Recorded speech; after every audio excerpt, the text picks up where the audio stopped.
Assalamualaikum warahmatullahi wabarakatuh. Selamat pagi anak-anak. Bagaimana kabarnya hari ini? Alhamdulillah. Ada yang belum sarapan pagi ini? Wah, banyak sekali ya yang belum. Ya, nanti kalau bel istirahat sudah bunyi, boleh kalian ke kantin sama-sama. Ya. Ayo ke kelasnya, dipersiapkan dulu untuk berdoa.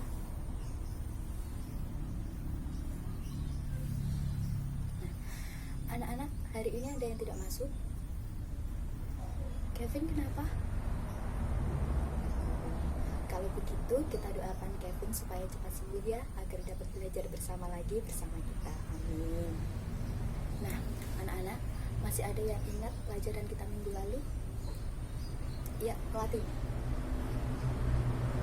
Ya, rekonsiliasi Bang. Apa itu rekonsiliasi Bang pelatih? Ya, betul sekali. Rekonsiliasi bank adalah proses penyesuaian informasi catatan kas kepada nasabah dan bank.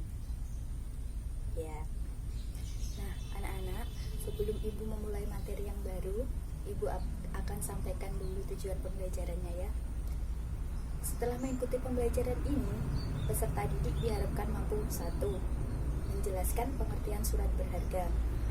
2. Menjelaskan jenis-jenis surat berharga. Dan yang ketiga, menjelaskan fungsi surat berharga. Oke, mari kita mulai materinya.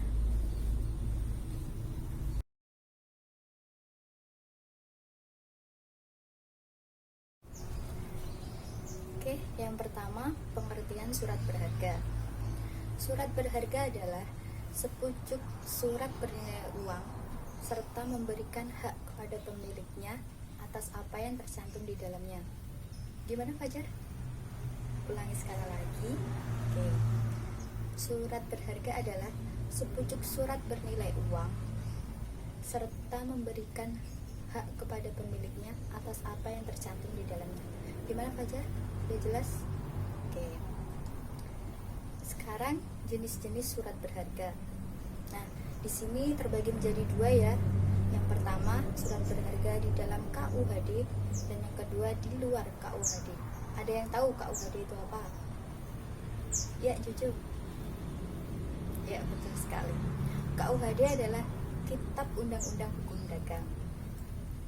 Nah, surat berharga yang termasuk di dalamnya. Yang pertama, wesel. Wesel adalah surat berharga bertanggal dan menyebutkan tempat penerbitnya yang merupakan perintah tanpa syarat kepada penarik untuk membayarkan kepada pemegang atau yang ditunjuk pemegang tersebut. Ini ya contoh wesel. Ini ada tanggal dan ada tempat penerbitnya.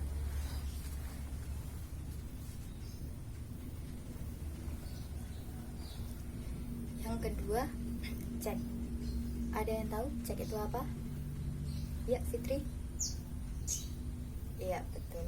Ibu sempurnakan lagi ya. Cek adalah surat perintah kepada bank untuk mencairkan sejumlah uang kepada orang yang namanya disebut dalam cek. Ini contoh cek. Ada nama yang disebut ya, nanti dibayarkan pada ini. Dan yang ketiga adalah saham. Saham adalah selembar kertas sebagai tanda bukti kepemilikan seseorang atau badan dalam suatu perusahaan atau perseroan terbatas. Ini contoh saham ya. Ada nama pemilik saham. Nah, yang kedua, yang di luar KUHD. Yang pertama, kartu kredit. Pasti sudah tidak asing kan dengan kartu kredit? Kartu kredit adalah kartu plastik yang dikeluarkan oleh bank atau lembaga keuangan lainnya yang fungsinya sebagai pengganti uang tunai.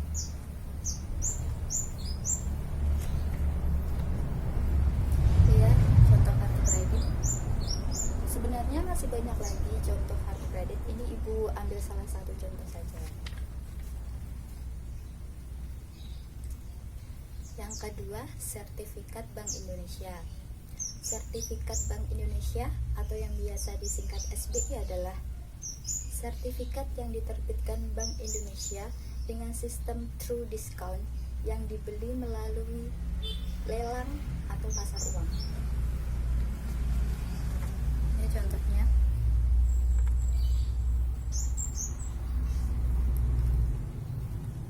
Ada tulisan sertifikat Bank Indonesia sama logo Bank Indonesia juga.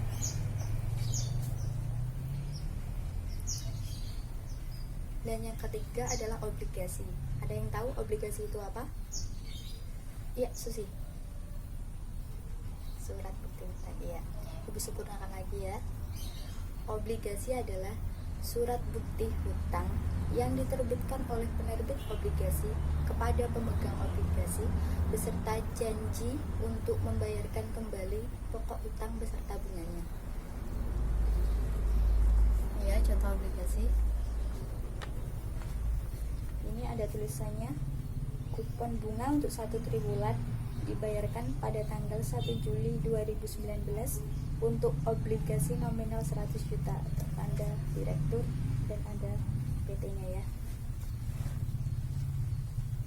Nah, dan yang ketiga, fungsi dari surat berharga terbagi menjadi 3. Yang pertama, sebagai alat pembayaran. Contohnya seperti cek dan wesel tadi ya, bisa digunakan sebagai alat pembayaran. Yang kedua, sebagai bukti investasi, terbagi menjadi 2. Yang pertama, investasi yang berbentuk hutang, contohnya obligasi. Yang kedua, investasi yang bersifat ekuitas atau modal, contohnya saham. Dan yang terakhir adalah sebagai bukti hak tagih.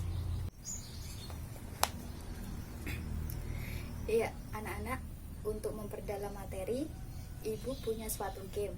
Nah, di sini ibu punya suatu bola. Nanti ibu lemparkan bola ini secara acak ya. Dan siapa yang menangkapnya harus menjawab dari pertanyaan ibu. Gimana? Setuju? Oke, kita mulai ya. Oke, jujur. Apa pengertian dari cek? Betul sekali.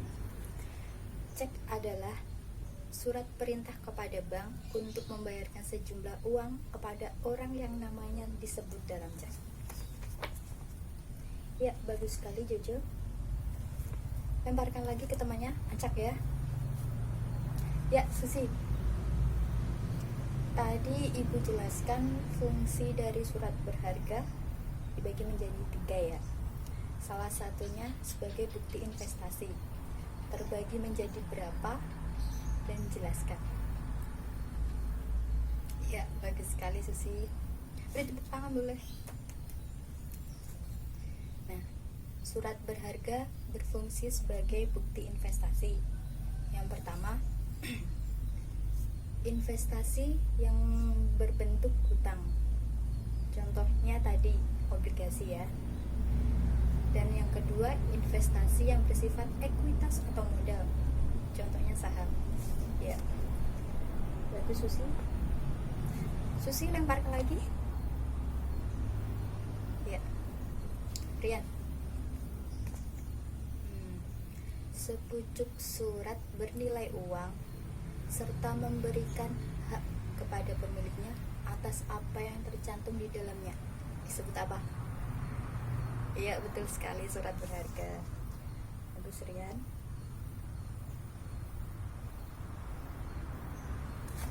Oke, mungkin gamenya cukup sampai di sini ya.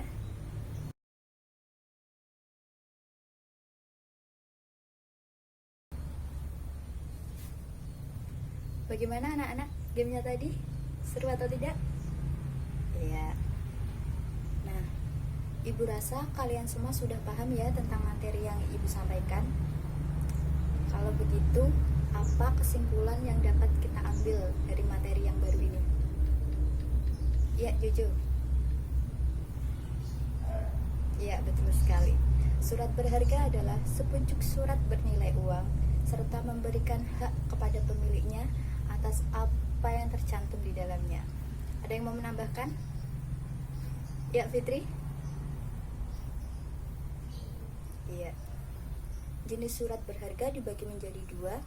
Yang pertama, surat berharga di dalam KUHD, dan yang kedua, jenis surat berharga di luar KUHD. Ada yang ingin menambahkan? Iya, Fajar. Iya, betul sekali. Fungsi dari surat berharga dibagi menjadi tiga ya. Yang pertama, sebagai alat pembayaran. Yang kedua, sebagai bukti investasi. Dan yang ketiga, sebagai bukti tagih. Nah, anak-anak, untuk tugas di rumah, Ibu ingin kalian mencari jenis-jenis surat berharga lainnya yang belum Ibu sampaikan ya. Terserah, boleh dari sumber mana saja, dari internet, artikel, media cetak, media massa, terserah. Nanti kita bahas di pertemuan berikutnya ya. Baiklah anak-anak, sebelum mengakhiri pelajaran hari ini, kita ucapkan alhamdulillah bersama-sama. Alhamdulillahirabbil alamin. Ya, baik anak-anak, terima kasih. Selamat siang. Wassalamualaikum warahmatullahi wabarakatuh.